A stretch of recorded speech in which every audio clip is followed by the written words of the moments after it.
What did you do with the teacher who intentionally gave you low grades? This didn't happen in the US, so let me give you a bit of context before diving into it. Back when I was in what would roughly translate to middle school, not exactly the same here, but close enough, I had a math teacher who I still, to this day, consider one of the most frustrating human beings I've ever met. For the sake of the story, let's call him Mr. Dickhead, because, well, he was. His way of teaching wasn't just old-fashioned, it was ancient, stubborn, and completely resistant to logic or evolution. He had 3 golden rules, and violating any of them was like committing a crime in his class. Rule number 1, it didn't matter if you solved a problem correctly. If you didn't use his method, the one he insisted was the right way, then your answer was wrong, period. You could use a faster, more elegant, or even more accurate method and still get docked points because that's not how I taught it. Rule number 2, notes weren't about content, they were about obedience. Titles had to be written in red, the problems in blue, the answers in black. Every little thing had to follow his bizarre, color code religion. And God forbid you wrote a digit slightly outside of a notebook square. That was practically blasphemy. And rule number 3,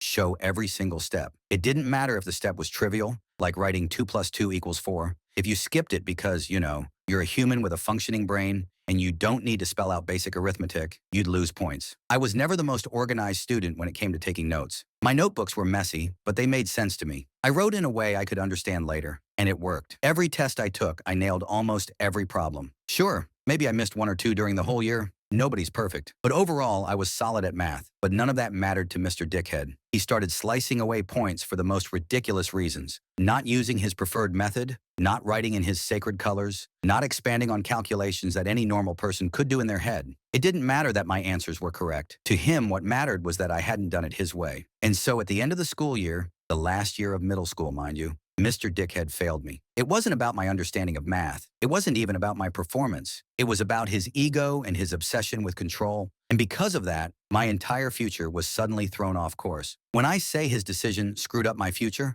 I'm not exaggerating. Here, when you fail a subject in your final year of middle school, you don't just get to retake it quietly and move on. No, you have to pass a special government exam. And until you pass that exam, you cannot enroll in any high school you've been accepted into. That might not sound too dramatic in some countries, but here, it's a huge deal. See, the best high schools are not private, they're public or run by top universities, and if you manage to get into one of those, you've basically secured your future. You don't even need to apply to university later. You're guaranteed admission as long as your grades are good. These schools are also free and have the best teachers, best resources, and the highest job placement rates after graduation. I had applied to 3 of those top-tier schools, not safety options, but my dream choices. And I had gotten into all 3. All I needed to do was finish middle school without failing anything. But because of Mr. Dickhead and his obsession with the color of my ink and the size of my handwriting, that dream was suddenly slipping away. I'll never forget the day I found out. I stared at my report card in disbelief. It felt like the air had been sucked out of my lungs. How was this possible? I had gotten the answers right. I had earned that passing grade. And yet, here I was, facing the prospect of losing everything I had worked for because one bitter man decided that correct answers weren't enough. They had to be written the way he liked them. For days, I was furious. My parents were furious. Even other teachers thought it was ridiculous, but none of them wanted to challenge him. He grades how he grades, they said. You'll just have to do the special exam. Easy for them to say.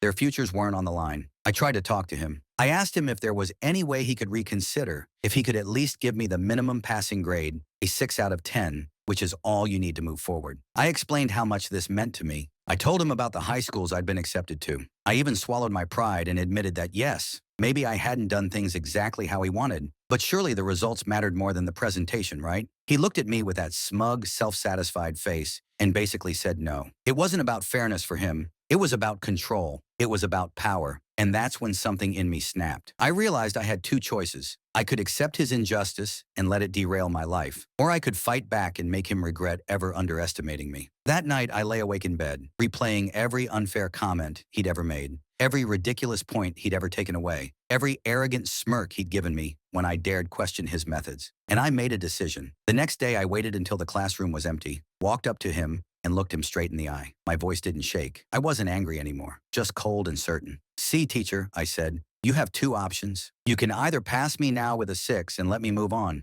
or you can send me to the special exam and I will get a 10, and you'll have to eat your pride while I prove you wrong. For a moment, I saw something flicker in his expression, maybe surprise, maybe fear, but it was gone in an instant. He smirked again and said, we'll see about that. And that was it. He sent me to the special exam. What he didn't know, what he couldn't have known, was that I already had a plan. If he thought he could nitpick me into failing again, he had another thing coming. Because there's a little-known rule about those special exams here. You can request a government-appointed examiner, an independent teacher sent by the education department, to oversee the test and grade it without the school's involvement. And whatever grade they give is final. The original teacher must accept it, no matter how much they hate it. Most students never bother with this because the process is long and tedious. It takes paperwork, appointments, approvals, a bureaucratic nightmare. But I didn't care. I had all the time in the world, and my anger fueled every signature, every form, every step. If Mr. Dickhead wanted a battle, then a battle he would get. And this time, it wouldn't be one he could win by hiding behind his stupid rules. The weeks leading up to the exam felt endless, but I didn't waste a second of them. Every evening after school, I reviewed everything. Not just the material he'd taught, but every method I knew, including the ones my mom had shown me. My mother, being a math teacher herself, helped me break down the curriculum in ways that were faster, cleaner, and far more logical than his outdated nonsense. I wasn't just preparing to pass. I was preparing to obliterate any doubt about my abilities. If I was going to do this, I was going to do it flawlessly. The paperwork for the government-appointed examiner went through just in time. A week before the exam, I received confirmation. My request had been approved. There would be an external evaluator in the room.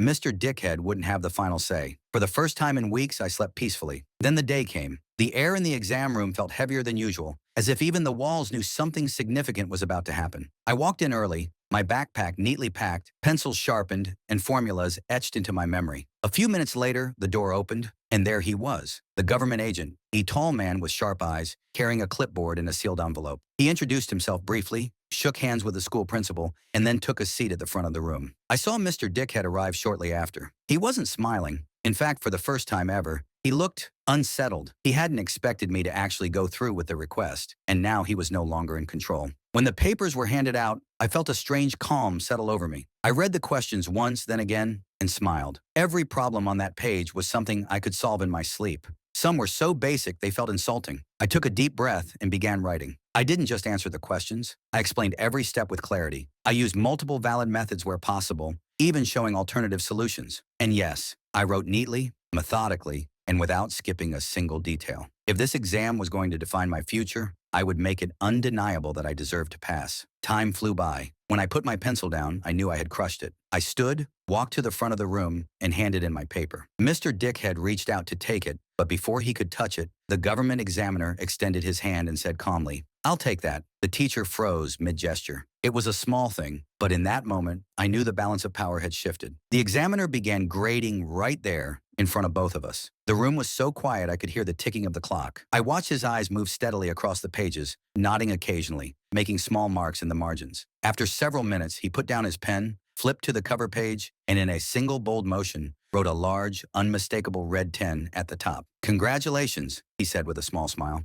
"This student passed." I didn't even try to hide my grin. I thanked him, turned to leave, and that's when I saw it. Mr. Dickhead's face was bright red. His jaw was clenched so tight I thought his teeth might crack. For the first time since I'd known him, he had nothing to say. No smug remarks. No lectures about colors or margins. Just silence. I walked out of that room with my head high, and for the first time in months, I felt free. The burden he had put on me was gone. I had beaten him at his own game, the cherry on top. I later found out that a few other students, ones he had also failed for ridiculous reasons, requested the same government oversight after seeing me do it. They passed too. My petty act of defiance ended up saving others as well. And I heard through the grapevine that he was questioned by the administration about his grading methods. Nothing came of it officially, but the fact that they even looked into it felt like vindication. I didn't see him again after that day for a long time. And honestly, I didn't care to. He had tried to destroy my future, and I had turned his own arrogance into his humiliation. That was enough for me. Walking out of that exam room felt like stepping into a new reality. For weeks, I had been carrying the weight of anxiety and anger on my shoulders, and suddenly it was gone. I remember stopping at the school gates, looking up at the sky,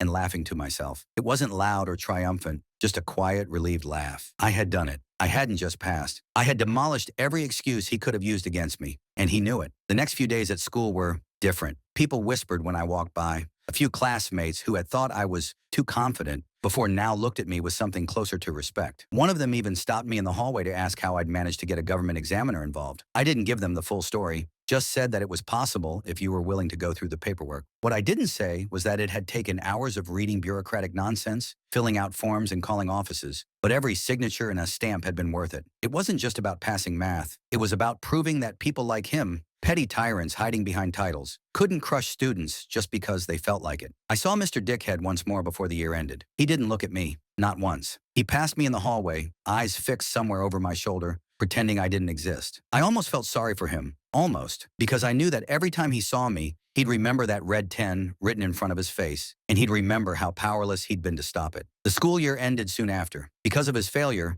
I had missed my chance to enroll directly in my top choice high schools, the elite ones tied to the best universities. That stung, I won't lie, but I wasn't about to let one bitter man destroy my future. I decided to enroll in a private high school instead. It wasn't what I had planned, and it certainly wasn't my first choice, but it was still a solid option. And more importantly, it allowed me to keep moving forward without losing a whole year. At first, I worried that being at a private school would set me back, but it turned out to be the opposite. The teachers were strict but fair, the curriculum was challenging, and I met people who shared my drive. I learned quickly that success wasn't about the name of the school printed on your uniform. It was about what you did with the opportunities you had. Still, I never forgot what happened. That experience lit a fire under me. Every time I felt tired or unmotivated, I remembered how close I had come to losing everything because of one man's ego, and I pushed harder. When the time came to apply for universities, I sent out my applications with a mix of nerves and excitement. The old frustration about missing my guaranteed path resurfaced for a moment, but then I let it go. I'd earned my grades honestly, fought my battles, and learned resilience the hard way.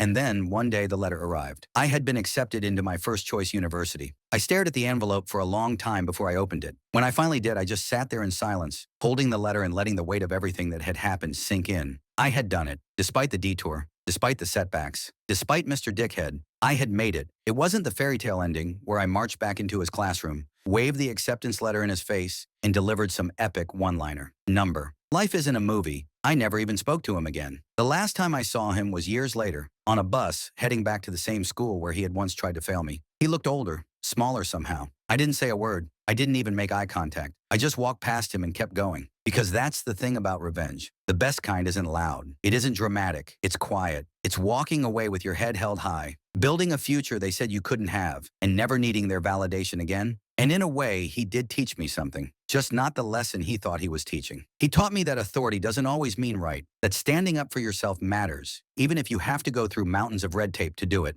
and that sometimes the sweetest victory is simply living well. University life was everything I had hoped for and more. It was challenging, chaotic, exhausting, and absolutely exhilarating. I threw myself into my studies with the kind of hunger I didn't even know I had. Every assignment, every exam, every late night spent buried under books felt like another step away from that classroom where I had once been humiliated for using the wrong color ink or solving a problem too efficiently. But more than anything, I was obsessed with one question. Why do people like him become teachers in the first place? How does someone who clearly despises curiosity, creativity, and individuality end up shaping the minds of kids? The more I thought about it, the angrier I got, and the clearer my future became. By my second year of university, I knew I wanted to teach. Not because I wanted revenge, not even because I wanted to prove something to him, but because I wanted to be the opposite of everything he was. I wanted students to feel safe in my classroom. I wanted them to understand that there's more than one way to reach the right answer, that their value as people wasn't defined by the color of their pen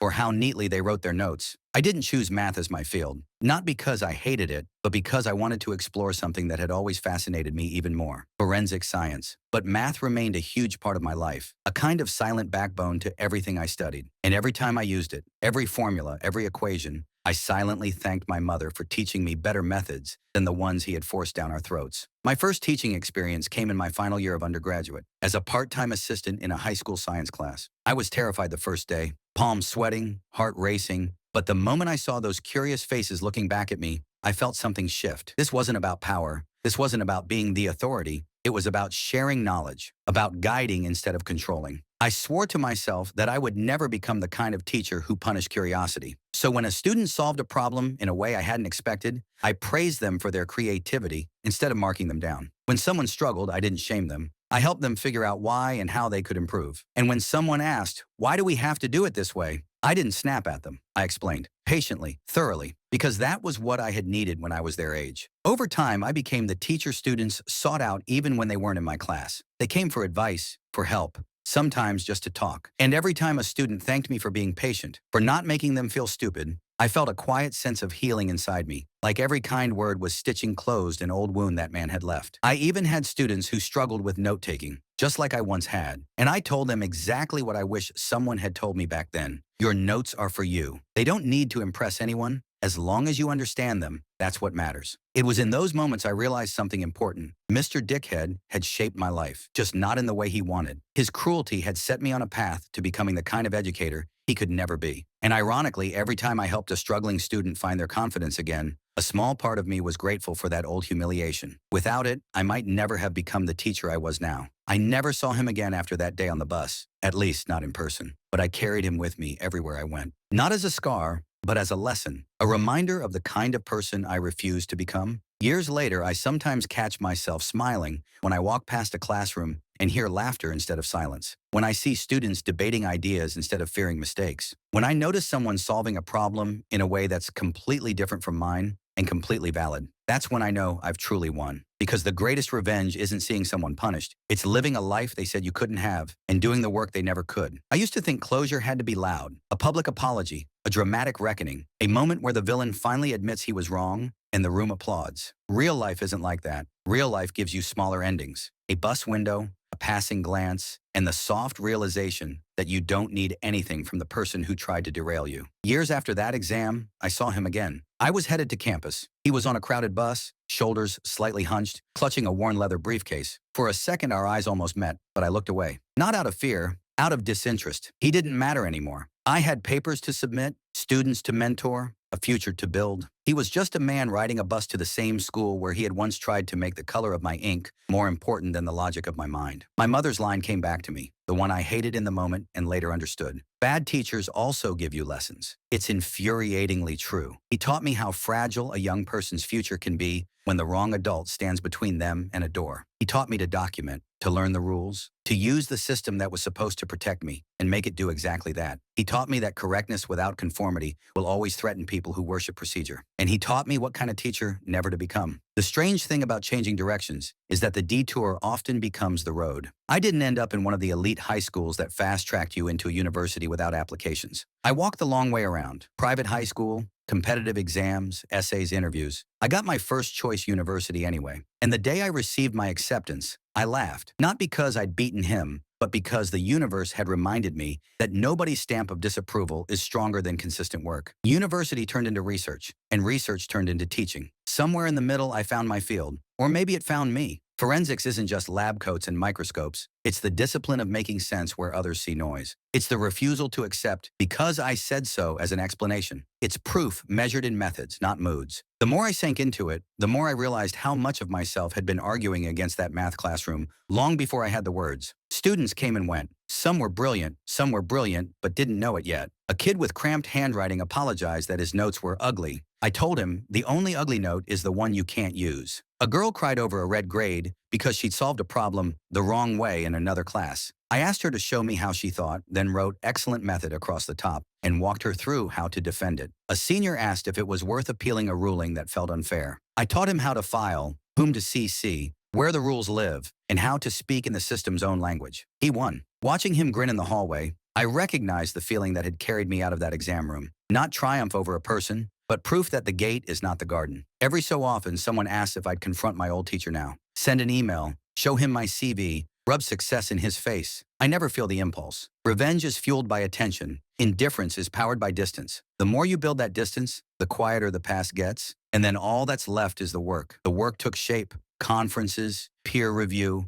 field time that left me bone-tired and completely alive. I started collaborating with colleagues in labs I used to read about like faraway planets. I said yes to tasks that scared me, no to invitations that felt like costumes. I learned that saying no is a kind of integrity. It keeps you recognizable to yourself. At some point, I realized I'd started carrying a small private ritual into every new class. On the first day after the syllabus and the boring logistics, I tell them this: there are many right ways to be right. If you can defend your method, I will stand with you in front of anyone. Your notes are your language. I care that you can read them later, not that they could be framed. Process is a tool, not a god. We use it to reveal truth, not to protect pride. Document everything. If you ever meet a wall, ask where the door is and who holds the keys. I never say where the creed came from. It doesn't matter. The origin isn't the point. The transmission is. If this were a movie, maybe the teacher would retire in disgrace, the school would issue a mea culpa, and someone would hand me a plaque. Real life gave me something better. A dozen emails from former students who write months later to say, I thought I wasn't a science person until your class. Or, they said my way was wrong, but your rubric let me prove it. Or simply, thanks for not making me feel stupid. Every message like that closes another seam I thought would never heal. I still like math, though I didn't marry it. It remains a fluent language I can slip into without thinking. Useful, austere, occasionally beautiful. When a student shows me a trick their parent taught them, I light up the way I used to when my mom sat down at our table and said, there's a faster way. Try this. That small inheritance moved through me into other hands. If that's all I ever pass on, it's still enough. Sometimes I imagine an alternate life where he had passed me quietly with a 6, and I drifted along the conveyor belt of prestige schools. No paperwork, no fight. Would I be softer? Less stubborn? Maybe. Would I understand my students' fear of the undeserved? No. Probably not. The friction made me specific. It's a strange gratitude, but it's honest. People love neat endings, so here's mine. As close as I can get, I'm putting my materials together for a master's program. Forensic sciences, the path that keeps calling my name. Personal statement drafts litter the desk. Recommendation letters are in flight. Deadlines are circled. Somewhere inside all the logistics is a quiet vow